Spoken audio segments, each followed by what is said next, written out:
Olá, pessoal, estamos aqui que eu sou a Mari. Sou Yuri. E a gente tá fazendo a maratona Premonição. A gente já assistiu o 6º filme, a gente vai fazer um vídeo sobre ele. Mas estamos aqui para falar sobre Premonição 5. E aí, Yuri? Vamos dar sequência aí. Continuar o legado. Pois é, a gente chega agora em Premonição 5, trazendo mais uma vez outro elenco, um novo visionário e um outro cenário completamente diferente, que agora é um acidente numa ponte, mais um trauma. Porque muita gente já encarou muita ponte aí, tem gente que encara a ponte, quem é do Rio. Principalmente. E mora no Rio e trabalha em Niterói, por exemplo, encara aquela ponte ali, ou vice-versa, encara aquela ponte ali, como tantas outras pontes que existem no Brasil e no mundo. Então, a gente tem aí mais um trauma, e é uma ponte que a gente vem conversando, né, que a gente assistiu o 5 junto.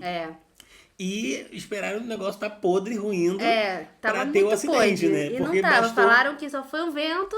Bastou um ventinho errado ali e uma serra no chão e de repente tudo ruiu. Tudo, em 2 segundos, assim. E realmente eu tava lendo e eles falam que aquele acidente ali não aconteceria daquela forma porque muita gente se salvaria. Sim. Seria muito mais tranquilo, porque como é uma ponte, gente, a gente vai pelo pressuposto de que aquilo ali teve uma construção certa a ser feita, entendeu? E como tava em construção, não quer dizer que tudo tava podre. E essa ponte tava toda podre. Completamente. E aí o cenário desse filme qual é? É um retiro de trabalho. Tem uma empresa ali, uma galera que tá saindo ali pra passar um final de semana em um outro lugar.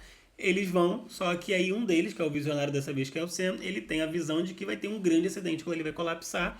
Ele avisa a galera, alguns vão ali porque ficaram meio perdidos. Mas é o que eu falei. Ele quer mais salvar a namorada. Tipo assim, é como eu falei, tem situações que fazem sentido o visionário falar e as pessoas saírem.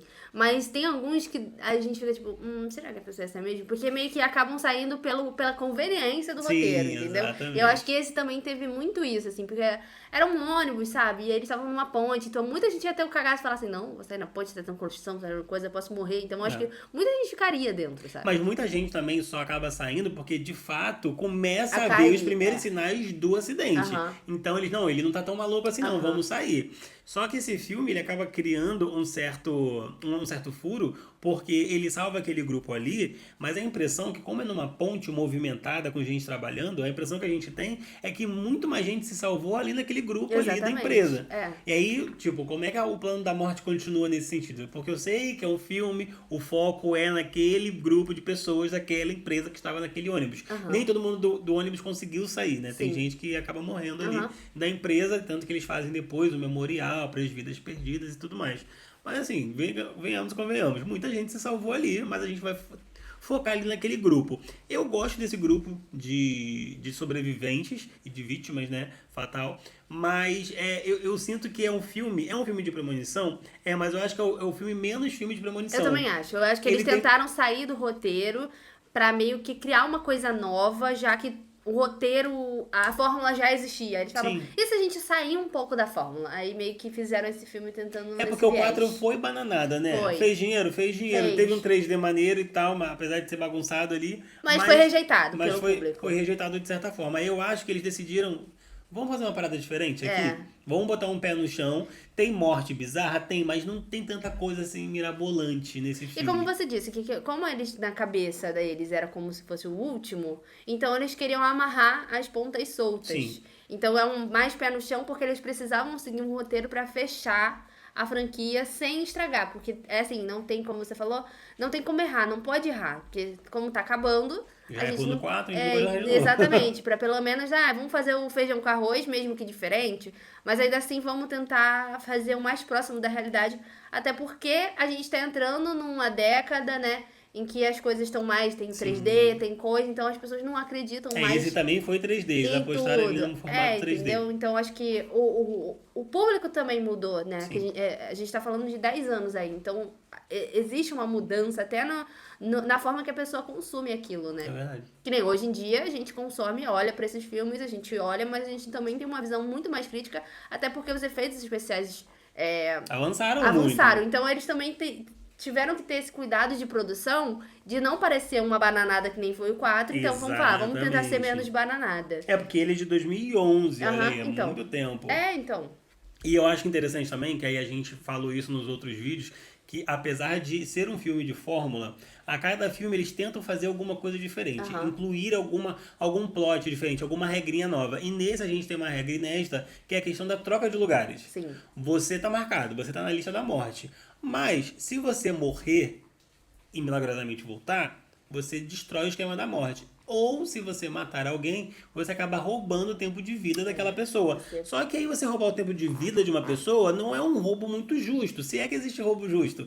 Porque você não sabe quanto tempo aquela pessoa tem. Você pode matar uma pessoa que ela estava prestes a morrer num segundo seguinte. Ou você pode matar uma pessoa que ainda tem 30 anos ali na linha da vida dela para ser construído. Então, assim, é um tiro no escuro. Você tem que decidir. É uma regra que eles criaram para esse filme que meio que é arriscado, entendeu? Não, tô completamente. Mas eu acho que é justamente isso, porque é um filme que a gente brincou, é um filme de slasher meio sobrenatural, e esse meio que acaba se tornando um slasher de verdade. Sim. Porque um dos sobreviventes ali, que é o melhor amigo do visionário, ele acaba pilhando. Primeiro, pelo fato ele pilha na premonição.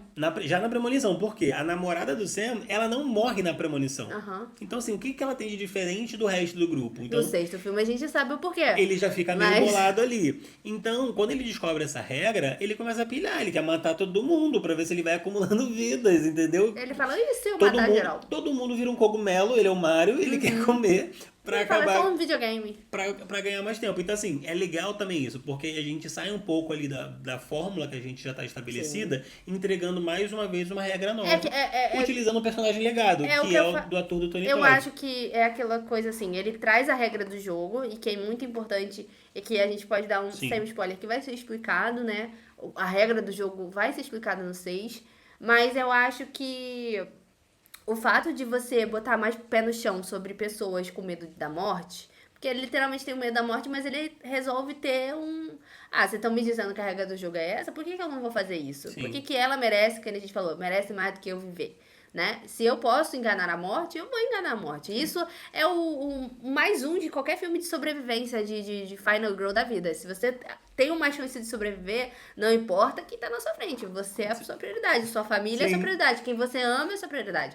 Então ele é o protagonista da história dele. Sim. Só que ele é o vilão da outra história, entendeu? De alguma forma ele é vilão. Exatamente. Só que aí é legal porque torna o filme mais sombrio, porque não é só a morte que tá ali arriscando a sua vida. É a própria pessoa que tá querendo te matar, entendeu? Sim. Então, você tem 2 vezes mais chance de morrer, sendo que a outra nem morria e tava ali no meio do caminho, que pode morrer também, e que acaba, né, morrendo do jeito que a gente viu.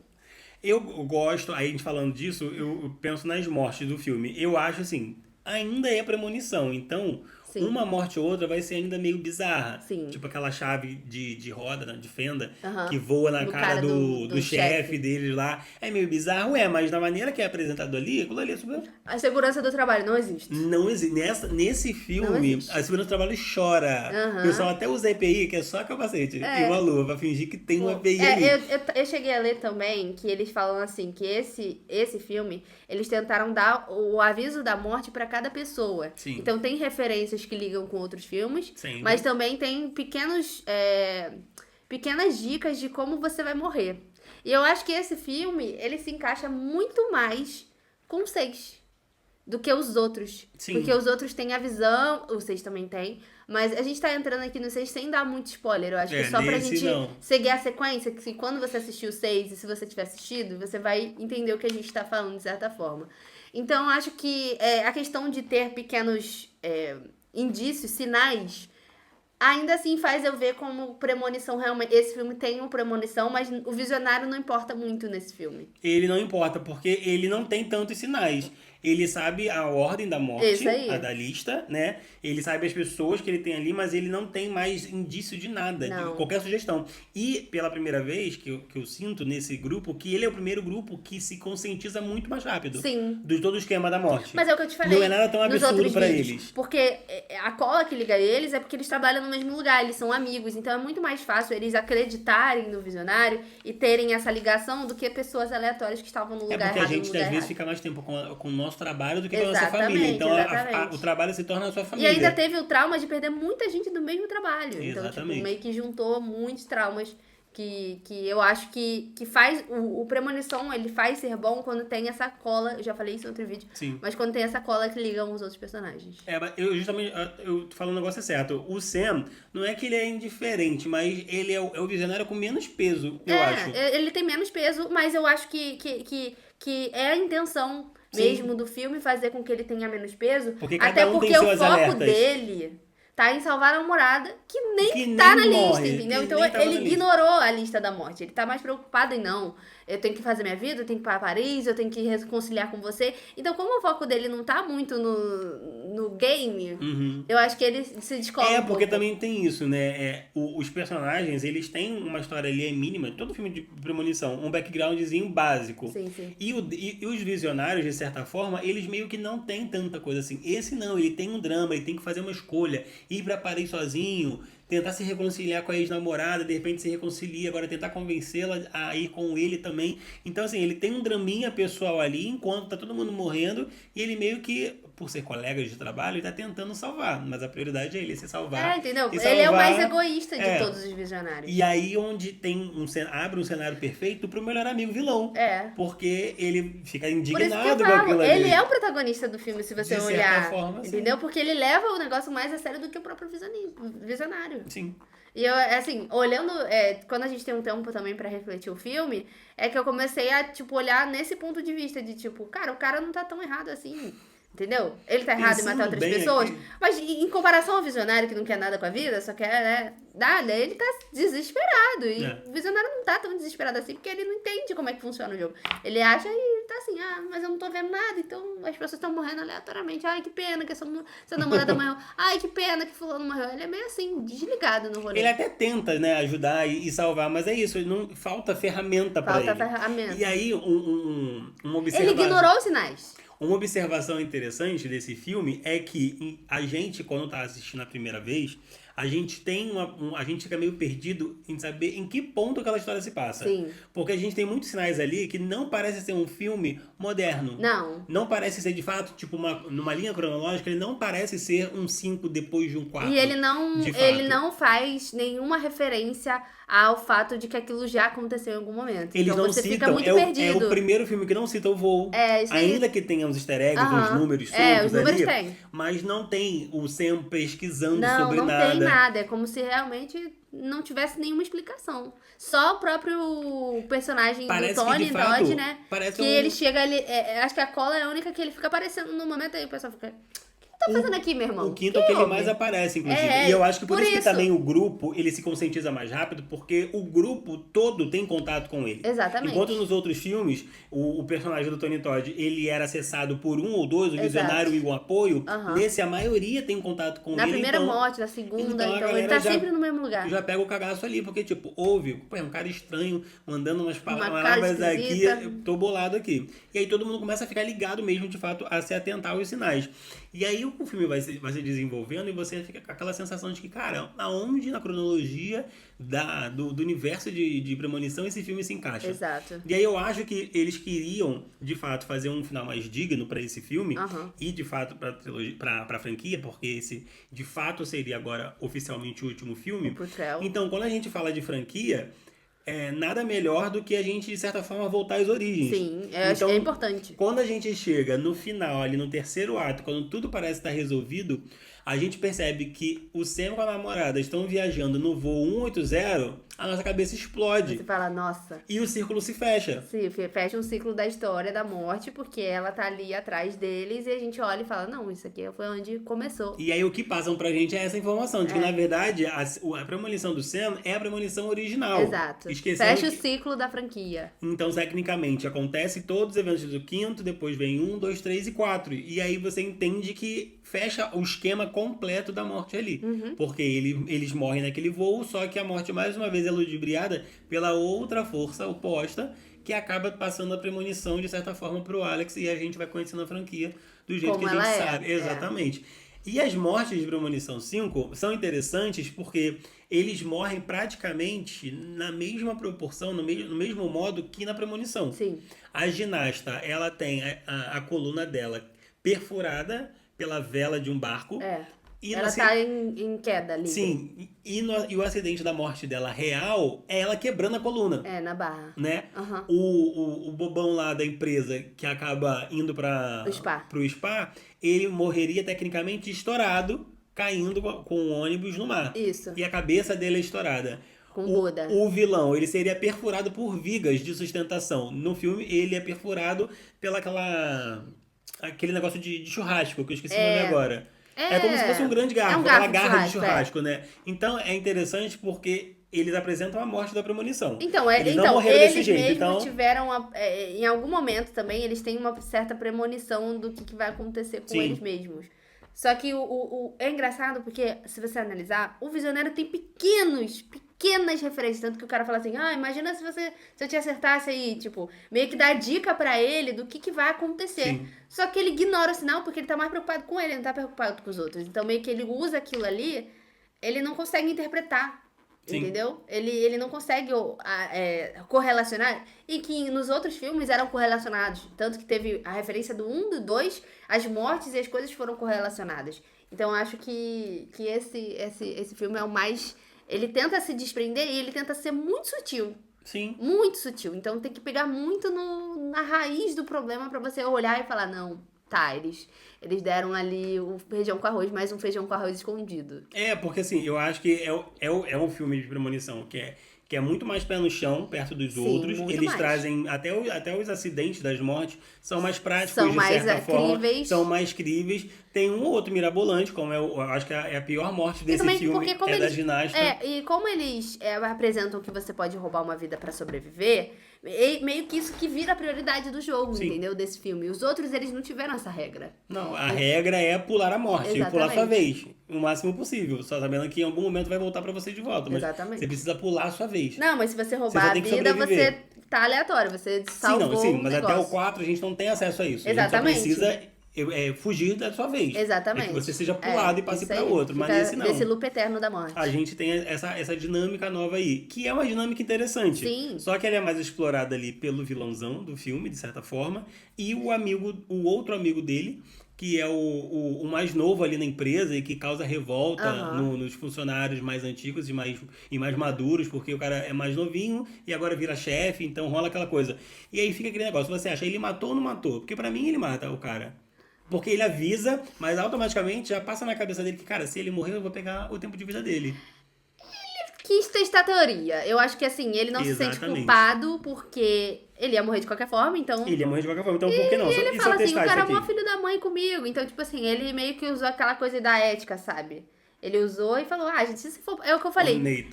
Esse filme, ele testa muito essa ética. Que nem aquela coisa que... É um filme sobre ética. Você tem um trem que vai passar em 5 crianças... E uma idosa, você escolhe quem? Então é meio que bota eles nessa situação. Se você pode passar por aqui e matar a velha e se salvar, você vai fazer isso, e no outro não, você vai morrer. E aí? E tudo escolha tem uma consequência. Entendeu? Então é isso. Bota os personagens à prova. Esse filme é sobre... se você tivesse uma dica de que você pode se salvar, o que você vai fazer com essa informação? Então é meio isso o filme, assim. Mas eu acho que a morte mais bizarra realmente é a da ginasta, porque é uma situação que pode acontecer realmente, que já aconteceram várias coisas, várias ginastas que sofreram acidentes e que tiveram, tipo, perdeu como é que fala? Não conseguiu mais mover o corpo. Então, isso realmente acontece. Tanto que o filme debate isso. Você acha que isso aí é um negócio esquisito pra cacete? Você acha que isso aí não ia provável? Eu não vou acreditar que você previu a morte dela, sendo que ela se arrisca todo dia, toda hora com esse negócio. Então, acho que o mais bizarro foi porque o Nathan, como ele rouba o coisa, a gente tem a referência, né? Que ele era piloto da mesma pista da pista McKinley lá do Premonição 4. Premonição 4. Ali que a gente tem, eu acho que a referência mais forte, mas também já tá no final do filme. Que já tá prestes a contar pra gente. É só pra dizer que ele ia e só pra dizer que ele, de certa forma, ia morrer, eu acho. Sim. Porque como se passa no passado... Depois que a gente descobre que o avião... E o avião cai, então, tipo, ele já tava marcado pra morrer... Ou naquele momento, ou na pista. Ou se continuasse correndo na pista. Em algum momento a morte tava já arquitetando ali que ele ia morrer. Ela falou, se ele não morrer aqui, eu vou deixar ele pra cá. Mas tem várias situações em que ele ainda pode morrer. E que ela fica juntando ali a peça do quebra-cabeça pra fazer acontecer. Sim. Ela tem, como dizer... 10 passos de coisa, ela tá já sempre adiantada no que ela pode fazer, e esse filme meio que deu essa ideia, que ela não gosta de ser contrariada, e quando ela resolve, porque ela já tem o plano dela, ela só odeia quando as pessoas saem do planinho dela que ela já organizou. Sim, e eu acho que apesar de tudo, esse filme, diferente do 4, ele consegue de fato entregar um final, né, entre aspas, pra franquia de forma satisfatória. Sim. Porque tem a questão das referências nos créditos de abertura e os créditos finais, eles revisitam todas as mortes de todos os filmes. Exato. E ainda tem a participação ali de novo do legista no final. Então, assim, eles amarram, gente, ó, isso aqui foi a franquia como a gente conhece. Toma pra vocês, 10 anos depois, Premonição fez.